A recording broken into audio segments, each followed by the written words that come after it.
Bonjour, je suis Claudia Prolongeau et vous écoutez Crime Story, le podcast de faits divers du Parisien. Décidément, ce sont les faits divers et leurs conséquences qui ont la vedette aujourd'hui. Des restes humains ont été retrouvés sur la propriété. Le préfet de la région Corse a été assassiné de plusieurs balles dans la tête ce soir. Un couple et ses 4 enfants ont donc disparu. L'enquête s'oriente aujourd'hui vers un geste criminel. Chaque semaine, je vous raconte une grande affaire criminelle en m'appuyant sur l'expertise du chef du service police-justice du Parisien, Damien Delseny.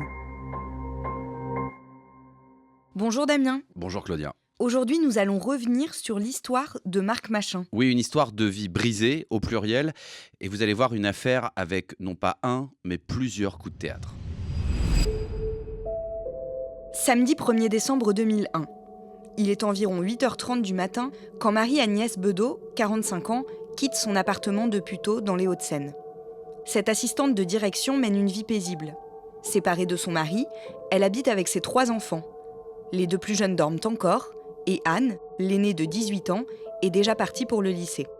Marie-Agnès en profite, comme chaque samedi matin, pour aller faire une séance de musculation au gymnase club de la Porte-Maillot, à la limite entre Paris et Neuilly-sur-Seine. La quadragénaire a environ 30 minutes de marche. Un trajet qu'elle connaît par cœur. Elle prépare son sac, lance un CD du rocker américain Johnny Rivers dans son baladeur et sort de chez elle, écouteurs dans les oreilles. 1 heure plus tard, aux alentours de 9h30, un SDF d'une 40aine d'années, habitué du quartier, emprunte le pont de Neuilly, qui enjambe la Seine entre Neuilly et Puteaux. Par ce pont, on peut accéder à une bande de terre qui se trouve au milieu du fleuve. L'homme décide de faire une pause pour se soulager. Il descend vers l'île par l'escalier de pierre blanche. Juste après les premières marches, il découvre une grande flaque de sang. Effrayé, il fait demi-tour et se rend au commissariat.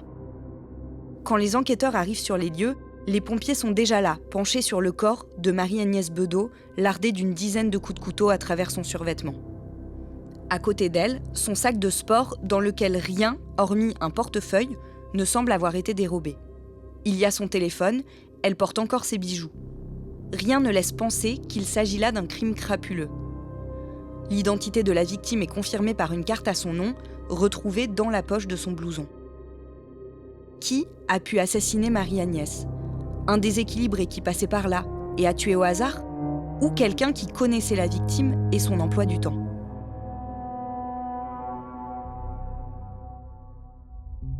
Damien, l'enquête est confiée à la brigade criminelle du 36 quai des Orfèvres.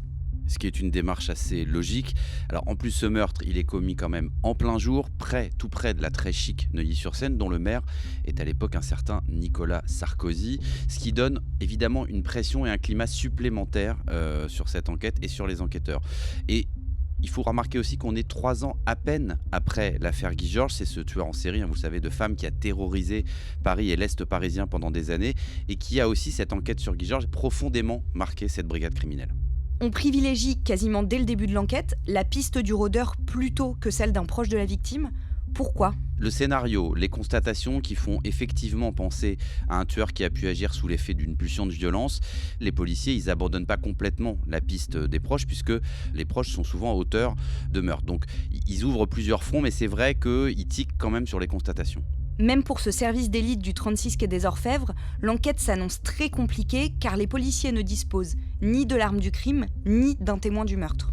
Pas d'un témoin direct du meurtre, mais il y a quand même un témoignage intéressant. C'est celui d'une passante, une infirmière prénommée Sylvia, qui raconte qu'elle a été importunée par un homme dans le même secteur et vers 7h35 du matin, c'est-à-dire qu'on n'est quand même pas très très loin de l'horaire possible de l'agression de Marie-Agnès Bedeau.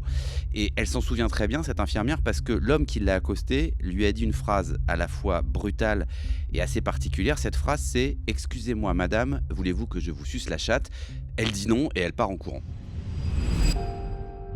Sylvia décrit aux enquêteurs le visage de son agresseur. Type européen, environ 25 ans, cheveux courts et bruns. Il portait un blouson de cuir marron foncé avec un col en fourrure beige. Les policiers décident de dresser un portrait robot. Ce portrait et le signalement de l'homme sont envoyés dans tous les commissariats d'Île-de-France. Ça ne donne pas grand-chose. Jusqu'au mercredi 12 décembre, 11 jours après le meurtre. Un policier du commissariat de Suresnes, dans les Hauts-de-Seine, à côté de Neuilly, se souvient d'un homme interpellé après avoir commis une violente agression sexuelle. Il avait dit à la victime une phrase similaire. Ce sont ces mots, crus, qui permettent aux policiers de faire un lien. L'homme interpellé quelques semaines plus tôt s'appelle Marc Machin. Marc Machin a 19 ans et vit chez son père, gardien de la paix, dans le 18e arrondissement de Paris. Et malgré son jeune âge, il est déjà bien connu des services de police. En 1997, alors qu'il est provisoirement hébergé dans un foyer à Reims, dans la Marne, le jeune homme, âgé d'à peine 15 ans, connaît ses premiers déboires judiciaires pour de simples dégradations de biens. De retour à Paris, Marc Machin, qui vit entre le domicile de son père et celui d'un copain, rue Pajol, à côté de la porte de la Chapelle, se marginalise de jour en jour. Il vit grâce à des vols, consomme de l'alcool et du cannabis. Malgré les efforts déployés par son père pour le remettre dans le droit chemin, la dérive continue. Dans le 18e arrondissement, il est interpellé un nombre incalculable de fois pour usage de stupéfiants, port illégal d'armes, outrage et rébellion, et même vol avec violence. À ce titre, il comparaît 9 fois en tout, devant le tribunal pour enfants d'abord, puis devant le tribunal de grande instance de Paris. Le lundi 13 mars 2000, Marc Machin, encore mineur, repère une quadragénaire dans un train de banlieue et décide de la suivre jusque chez elle, à Suresnes. Dans le hall de son immeuble, il la plaque contre un mur et l'agresse sexuellement. Il prend la fuite lorsqu'un témoin fait irruption, mais il est arrêté quelques minutes plus tard. Il est condamné à 2 ans de prison, dont 18 mois avec sursis. En janvier 2001, Marc Machin recommence et agresse sexuellement une autre femme dans le 13e arrondissement.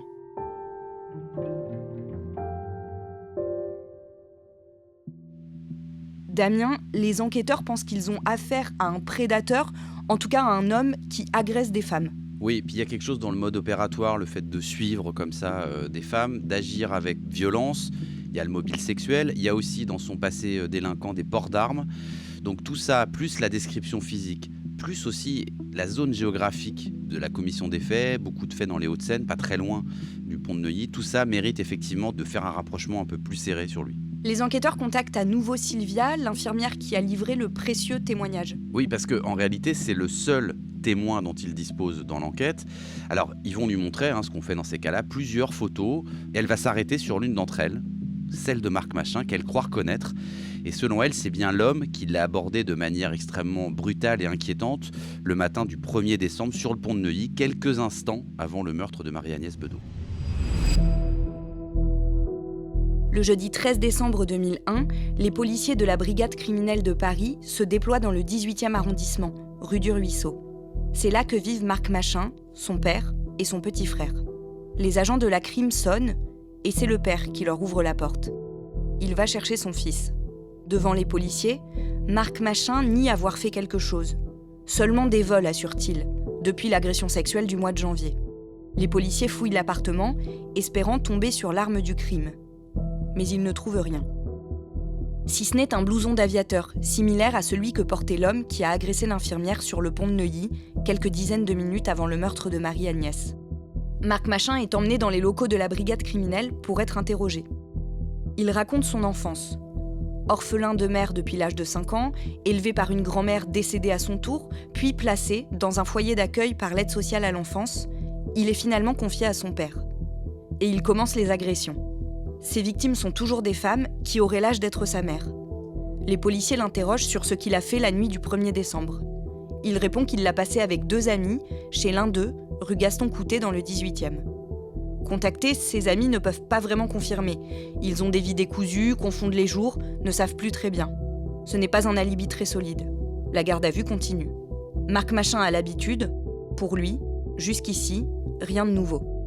Lors de sa 2e audition, les policiers disent enfin à Marc Machin de quoi il est accusé. Le jeune homme est sous le choc. Il dément immédiatement et formellement.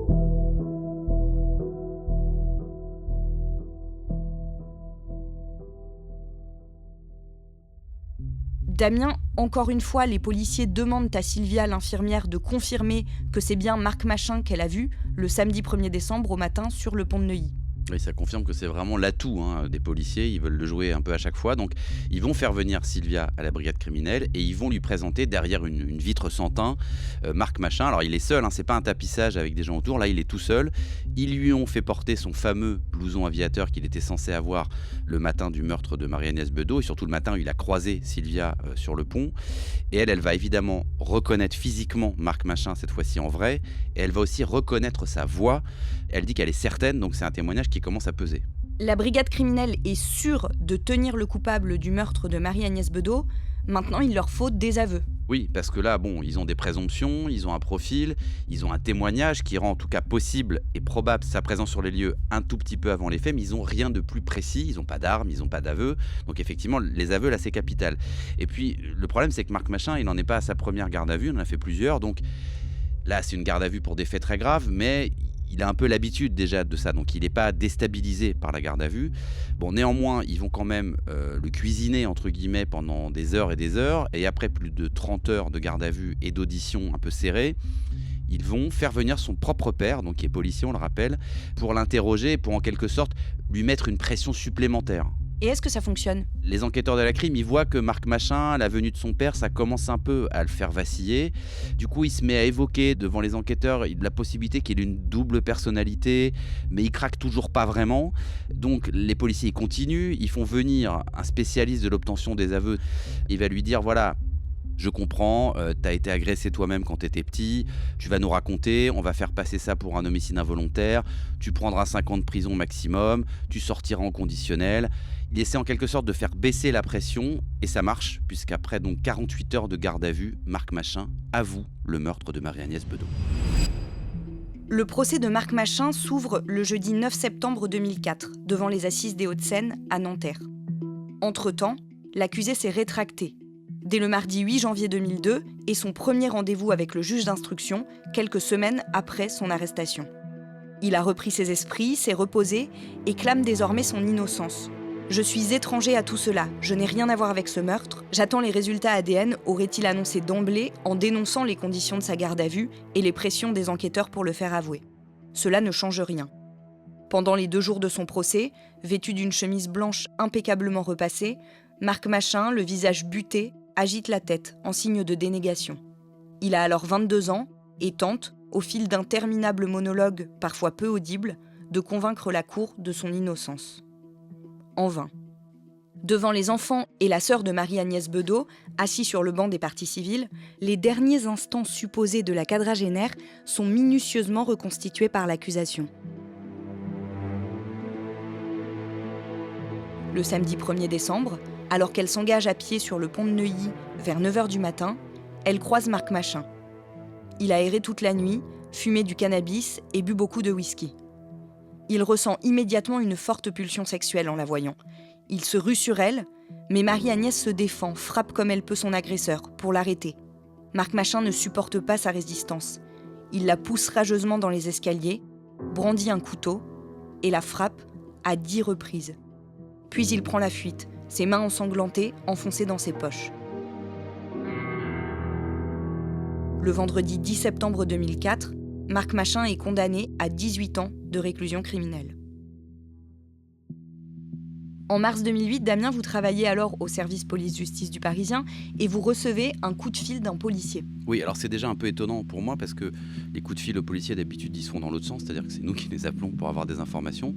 Et là effectivement, je reçois un coup de fil d'un policier qui se présente, qui me dit voilà je suis à la brigade criminelle et qui me demande s'il est possible de lui envoyer, de lui faire une sorte de revue de presse de ce qu'on a écrit dans le Parisien sur un meurtre qui a eu lieu sur le pont de Neuilly en 2001. Il ne m'en dit pas plus. Moi, j'ai jamais entendu parler de cette affaire parce que elle a 7 ans. Voilà, on se souvient pas forcément de toutes ces affaires-là. Donc, je raccroche. Je lui dis, écoutez, je vais regarder ce qu'on a. Je commence à faire des recherches dans les archives du Parisien. Effectivement, je trouve un certain nombre d'articles qui ont été faits à la fois à l'époque des faits en 2001 et puis après au moment des procès d'assises. Je me dis, en fait, pourquoi un policier de la brigade criminelle me demande une revue de presse sur une affaire qui a 7 ans et qui surtout a été jugé, il y a un coupable, il est en prison. Ça peut arriver que les policiers des fois nous demandent de retrouver des archives pour des cold cases ou pour des choses comme ça, mais là je me dis, c'est quand même étrange qu'ils me demandent ça. Il y a forcément un truc bizarre.